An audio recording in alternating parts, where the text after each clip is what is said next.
World War II veteran. 80 years after his service on D-Day, he was presented with a Bronze Star Medal. Frank Blish lives in this Lake Wales community. He's 99 years old, and today he was honored for his service in World War II with a Bronze Star, decades in the making. I don't know what all the hubbub is about. Hubbub, he calls it. To others, it's a wrong made right. Bronze Star Medal by order of the Department of the Army. Corporal Frank Blish parachuted into Normandy on D-Day with the 101st Airborne Division. They dropped us about 20 miles inland. He fought in the Battle of the Bulge. The Army went back and re-scrubbed his records, and the Army recognized he should have gotten a Bronze Star. He should have gotten a combat infantry. They never awarded it to him. Retired Major General James Hartzell is Executive Director of the Florida Department of Veterans Affairs. He came to Lake Wales Wednesday to officially present the Bronze Star Medal to Corporal Blish. Congratulations. Thank you. Thank you, sir. What an honor. Blish, for his part, is a man of few words. When asked to reflect on his time at war, he said, "Kill or be killed." When you go into combat, that's the name of the game. He lit up when handed an M1 rifle, So that's more like it. the same kind he used in World War II. That M1 weighs 9 pounds. I can remember that. General Hartzell says he knows a lot of veterans like Blish. Quiet about the hard stuff, shy about the hero stuff. But a Bronze Star after all this time means something. What he had to do to earn a Bronze Star in war and combat means that he lost friends.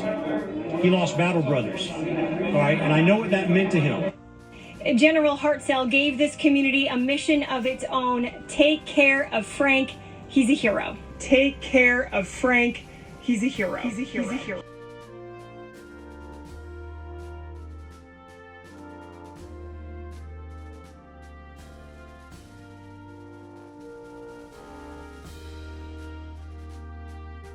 Hey guys, welcome back to another episode of Wisdom on Autopilot, where I try to interview interesting guests, people that have gone before us and done amazing things, life-changing things, and that maybe learned a lesson either by their success or by their failure, and they can share that information with us and, you know, maybe give us some shortcuts, some cheat codes to navigating life. Life is tough.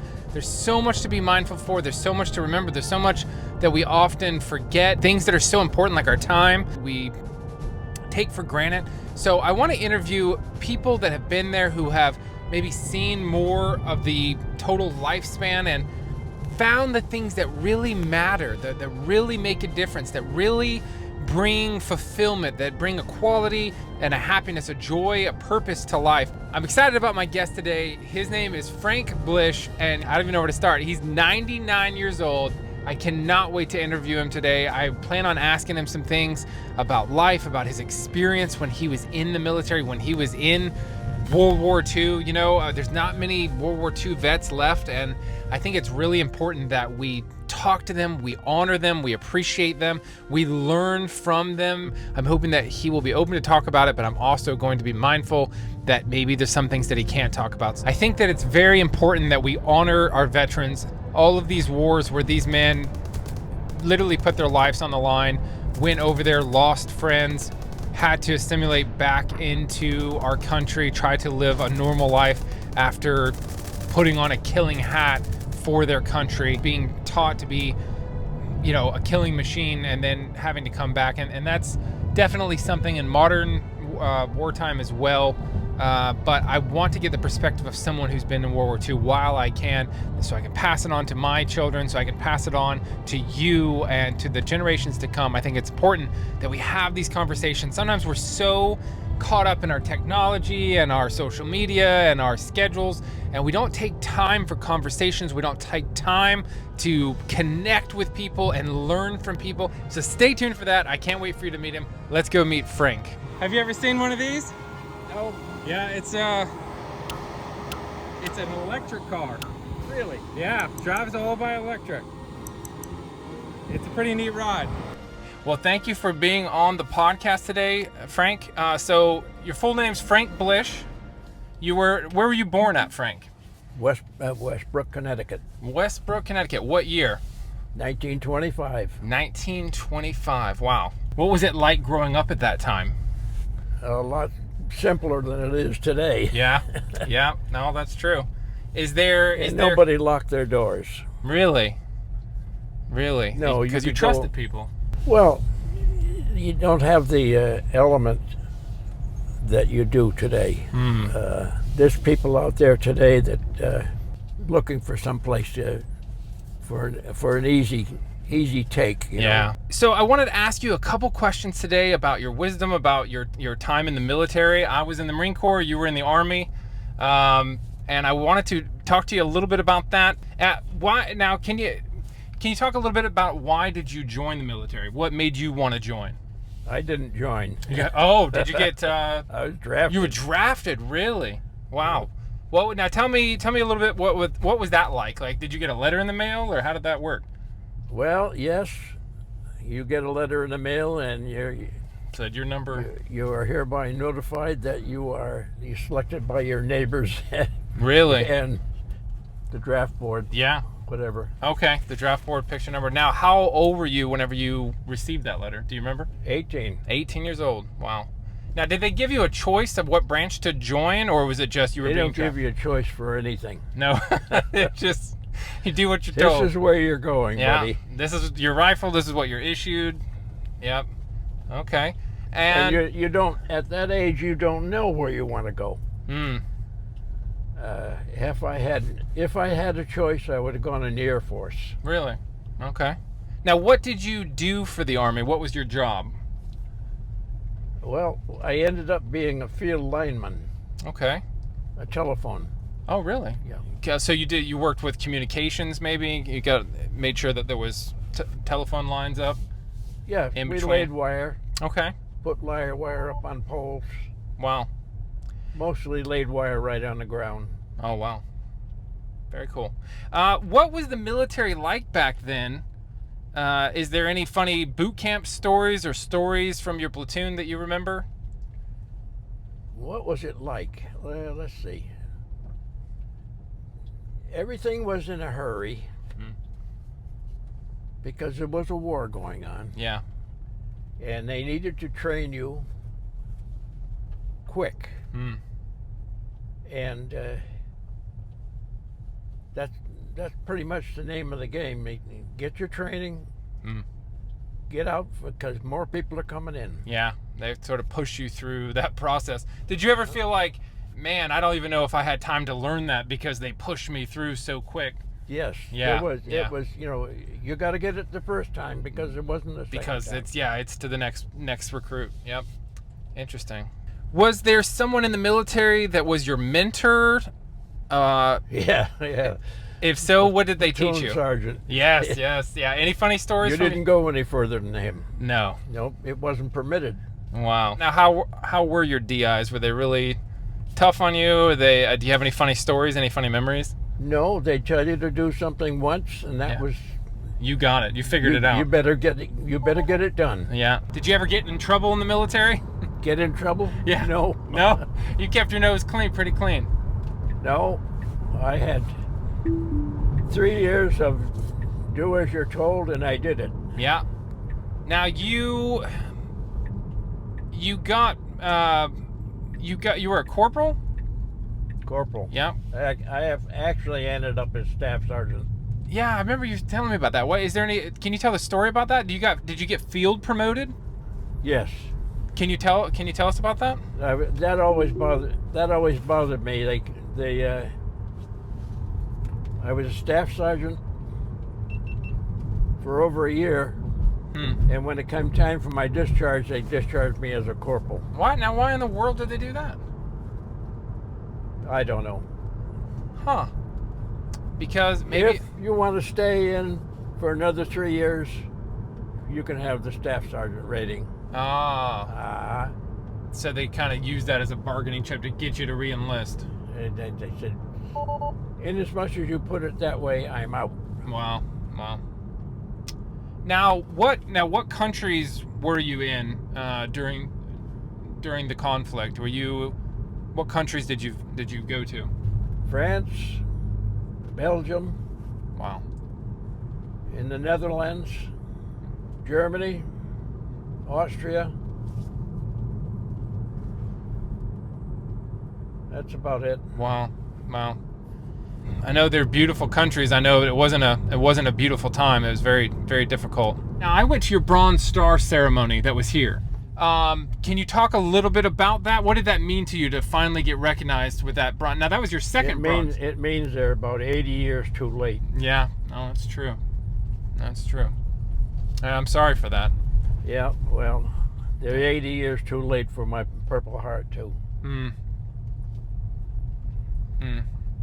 I thought it was neat that the general came here and presented it to you. I was happy with that, but you're right. It was pretty late.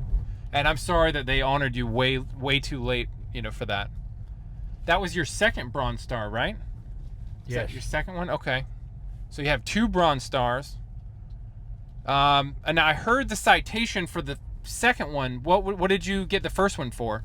Same thing I got the second one for. Can you talk a little bit about that? Can you share? I don't know why they sent me one in the mail 6 or 7 years ago. So I said, well, I figured it was a unit citation anyway. And then I got one just recently, and the general found out about it, and he was livid. He said, we don't mail we don't mail Bronze Stars and citations to our soldiers. We present them in person. Absolutely. This World War II veteran, who's as young as 99 years old, had received something in the mail from the Department of the Army in a box. And when I found out what that was that he received from the Department of the Army in a box, I said, no, not in the state of Florida. We don't do that for our veterans. You do not get a Bronze Star in a box from the state of Florida. You get it from a general officer. And that's why I got a haircut. Hope it meets y'all's standards. All right? I got the uniform out. It still fits. Yeah. So, and I just want to recognize this hero. Yeah, I was impressed that he did that. I was very thankful that he did that. And I was very honored to come here and be a part of that. You want me to tell you something funny? Yes, sir. We're at the ceremony over in Lakeland, and the general is sweating profusely, and he's in a suit. Yeah. It's hot under that tent. Yes. And he's mopping himself off. So I leaned over, and he sat right next to me.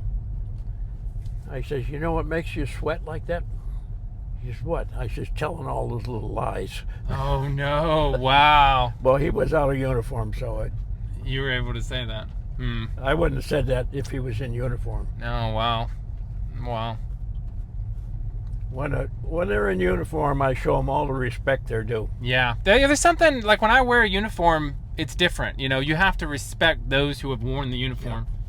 You become a different. I know when I get dressed up in my uniform, I don't play around with my kids. I don't I take off my hat indoors. I talk to people differently because of men like you who have gone before me and those who have paid the ultimate sacrifice. I show them the respect, and I think that level of honor and commitment everyone should experience.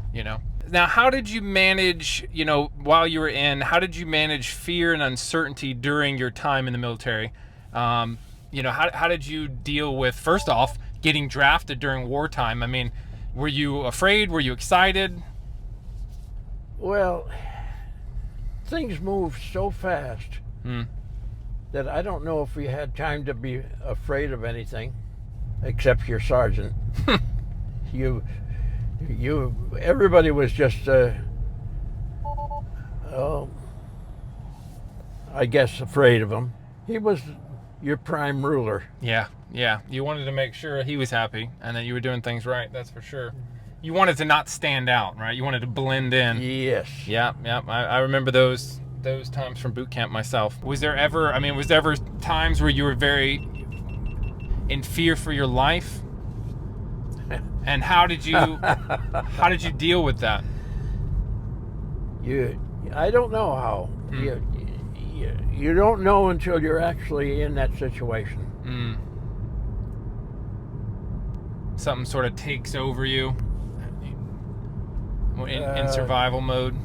Yeah, I don't know what it is. You deal with things as they come, and they come and go pretty fast. Can you share any stories of bravery or resilience that you think are important for today's generation to hear? The things we did, I don't know if you would call it bravery or not. You did it because you were told to do it. That's pretty much the answer to all the foolish questions they ask nowadays. Do you feel like, you know, after being involved in that and then coming back to civilian life, coming back to getting out of the military and living in the civilian world, how did you adjust to that after coming back from war? I had a little time adjusting to civilian life because there was no jobs available when I got out. And what jobs there were already taken up. Really? Wow. Now, what year did Because there was a lot of civilians. Yeah, they were all getting out.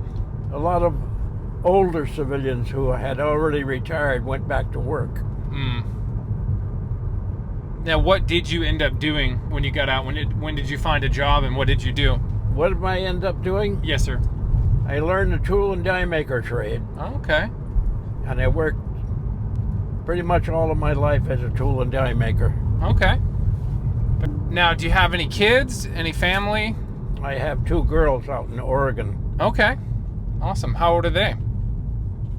What are their ages? How old are they? Yeah. Maybe we better not tell. Well, no. I have to stop and think. Yeah. No problem. Well, one of them's almost 80. Oh, wow. The other is 5 years younger. Wow. That's crazy. What's it like having an 80-year-old child? That's pretty neat to be able to say. Well, you live long enough, you'll find out. Yeah, that's right. That's right. Is there any advice what advice would you give to young people that are facing difficulties today? What kind of difficulties are they facing? Well, it's unlike when I grew up, you know, they don't have the same difficulties. Do you think that they're pretty spoiled compared to back then, right? There's some things that you had to deal with that people did not have to deal with today. Well, everybody today is into computers and cell phones, and we didn't have that problem then. There was no such thing. No. The only cell phone anybody had was Dick Tracy and his wrist radio. I think, it was a simpler time, and I know for me, putting down technology, putting down the phone, going outside, playing with my kids, getting sunshine, playing till it's dark, those things are missing. A lot of kids are just glued to the technology. I think we're missing out. When I was younger, we didn't have a lot financially. So you went out and made up your own game. Yeah. You get real adventurous. Sticks and things become swords and bow and arrows, and we made our own kites. You didn't go to the store and buy a kite. No. You couldn't afford it. Wow. So you had to put something together, try to make it fly. Yes. Wow. And that was the fun of it, right? That's how you had it. That's how you had adventure. Yeah. Manipulate things with your hands. How to build things. And there's a lot that's just being handed to kids in packages now, right? And they're not using their brains and their imagination, maybe like they should or they could. I think you can use your imagination with technology, but there's got to be a balance. Growing up had to be easier back then than it is now. Well, you didn't have the peer pressure. Well, your next door neighbor was on the same level as you are. Really? Yeah. What do you think is wrong with the world today, and how can we fix things? Oh, that's a loaded question. That's loaded. Yeah. What is wrong with the world today? High tech. Yeah. You just too much to learn. And everybody wants to learn it for nothing. Yeah. What do you think is the key to living a long and fulfilling life? You're 99 years old. Now, when do you turn, let's see, when do you turn 100? When do I turn? Next March. Next March. All right, next March will be 100. So you're 99. What do you think is the key to living a long and fulfilling, happy life? I mean, you've made it to 99. You're a healthy man. What can you share as far as being healthy and living a long and happy life? I don't know. Well, eat well, yeah. Live well, keep your nose clean. Yeah, no, that's good. That's good. Stay out of trouble. Is there any favorite quotes that you have? Any like creeds that you live by? Yes. If I'd have known I was going to live this long, I'd take better care of myself. Oh, really? Okay, that's good. I like that. You have the advantage of seeing 99 years. You know. What do you like to do? What do you do to stay busy and keep your mind sharp? What do I do What do you do to stay busy and keep your mind sharp? Oh, I do woodwork. Oh, yes. Okay. Now I saw that box you made for the major. Yeah. You made that handkerchief box. For his Kleenex, you made like a handkerchief box for him. Yeah, I made a lot of those. That was very nice. Very nice. I've been making chains, wooden chains lately. Really? I'll show you some. Wooden chains. Show you some of them. Yeah, I'd love to see those. Any other hobbies, or what do you like to do for fun? I shoot. Oh, do you? Okay, you still go to... All right. Very nice. You have a range membership? You go to the range? Yes. An indoor range? It's outdoors, but it has a roof over it. Oh, very nice. Awesome. Okay, just wrapping up, I just want, is there any other maybe wisdom or advice that you would like to tell the younger generation if they're watching this and they're wanting to know, what can I do in my life to make a difference? Advice on what a person should do with their life? Yes, sir. Well, obey the law, eat well, live well, and be kind to other people. That's huge. Okay, Frank, well, thank you so much for coming on and sharing some of your wisdom today. I hope to stop by, and I live here in Lake Wales, so I hope to stop by and visit with you sometime, maybe check in on you. Maybe I can help you with some of your technology on your phone. Oh. We could do like a class or something. Go through. You could tell me what problems you're having, and I could kind of go through and help you with them. They're all problems. No. I hear you. Well, thank you for... I don't even know how to get on the internet with. Oh, really? Wow. No, well, I can show you how to do that. Have you ever... Now, when's the last time you went really fast in a car? When's the last time you went really fast in a car? Like a hot rod? Like, what's your favorite car? 1957, I had a Corvette. Okay. Now, it would go fast. Wow. 283 Duntov cams, dual 4 barrels. Oh, wow. Yeah, that thing was fast. Yes. Wow. Very cool. Now, I meant to show you, I could go back out to the road. I meant to show you, maybe I'll show you sometime how fast these things will go. I don't want to go fast. No, I know. I hear you. This is electric, and it will it will instantly, 0 to 60 in 3 seconds. 0 to 60 in 3 seconds. Do you want to feel it? I'll take you back out to the road. No. It's fun. How do you keep the tires from... They don't. The traction is so great. It's automatic by computer. I have never spun the tires. Are you sure you don't want to see? I'll take you back out there. No. Okay. It's fun. I don't need to go fast. There's a lot of idiots on the road out there. You're right. No, you're absolutely right. And you get in the wrong place at the wrong time. You're absolutely right. And you're in trouble. Absolutely. Oh, no, I would definitely take you to like a back road and just sort of... Well, we'll do it. Maybe we'll do that another time. But anyway, thank you so much, Frank, for being on. Thank you for your service. Thank you for what you did for our country. I'm honored to know you. How do you get that off? Okay, I'll take it off. Any last words? Any last words of wisdom or advice you could look right there and tell the young folks? Well, like I've said before, if you live long enough, be good to people and they'll be good back to you. Love it. Thank you so much, Frank. So what are you going to do with all this after you get it? Well, I'm gonna put it on YouTube, and it's a platform where people can go on there. They'll see a picture and it'll say, asking Frank, 99-year-old World War II veteran, what's the most important things of life, or taking him for a ride in a Tesla, and it will be a chance for people to maybe gain some wisdom from you, hear what you have to say. Man, there's something about this view that I don't. What's it? I think actually. There we go. That one. This one over here. I don't like that view either. Well, my goodness. Sorry about that. Okay. I keep changing my mind. I'm sorry. I can't make up my mind here. Let's see. Yeah, we're gonna go with that one. That one's gonna be better. I was gonna see if you had any advice for maybe young men who are looking to maybe ask a young lady out or join the military. They're looking for the courage. What would you say to them? Well, spend some time in the military. It won't hurt you. Yeah.